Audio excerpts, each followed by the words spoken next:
We were called and are united by a common vision. Your family has been chosen to make a horrible decision. If you fail to choose, the world will end. Would you sacrifice your life to save the whole of humanity? What would it take to convince you that it is all real and not just a figment of the imagination of some deranged minds? These questions and the conundrum behind them are presented to a small family. What will they do?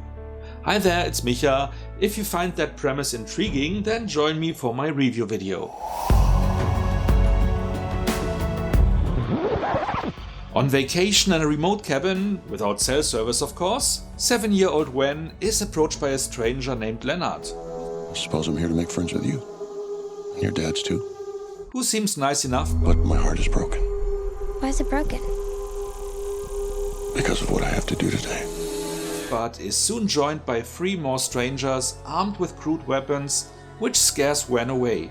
She tries to warn her fathers, Eric and Andrew, but it is too late. Leonard and his companions Sabrina, Adrian and Redmond are already knocking at the cabin. Can you open the door, please? Not being let in, they force their way in and take the family hostage. They claim to have had visions of the apocalypse, which can only be prevented by Eric, Andrew and Gwen, by choosing one of them to freely agree to being sacrificed. An act to be performed by one of their loved ones, suicide not permitted. And they are on a tight schedule. To prove they really believe this all to be true, the intruders will ask their hosts 4 times if they are willing to comply, and each time they deny that, they will kill one of their own, and thereby unleash a plague upon the world. For every no you give us, hundreds of thousands of people are going to die. With the time running out, Eric starts to consider the possibility that this is all real, while Andrew, recognizing one of them from his past, suspects a hate crime at the root of it all.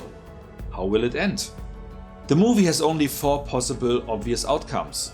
Either they are telling the truth and the world ends, or it is saved by a sacrifice, or it is all a delusion and either nothing happens at the end, or a sacrifice is made in vain.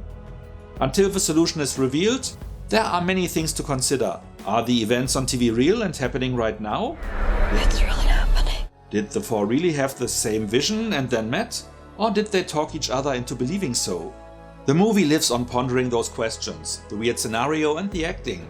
The main couple and Dave Bautista are doing an especially great job there, with the latter showing how far he came since he started acting back in 2006. The only thing is that this movie, being directed by M. Night Shyamalan, you come to expect a twist at the end, an outcome other than the 4 obvious ones. However, it is just one of them, and the twist is that there is no twist.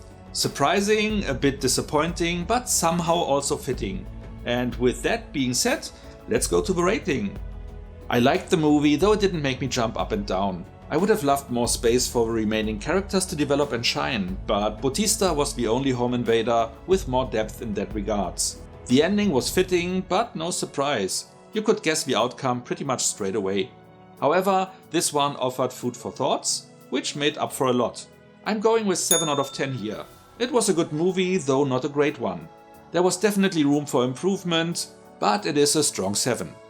What about you? Have you seen this one? How did you like it? Were you expecting a twist, or do you consider the end to be a twist?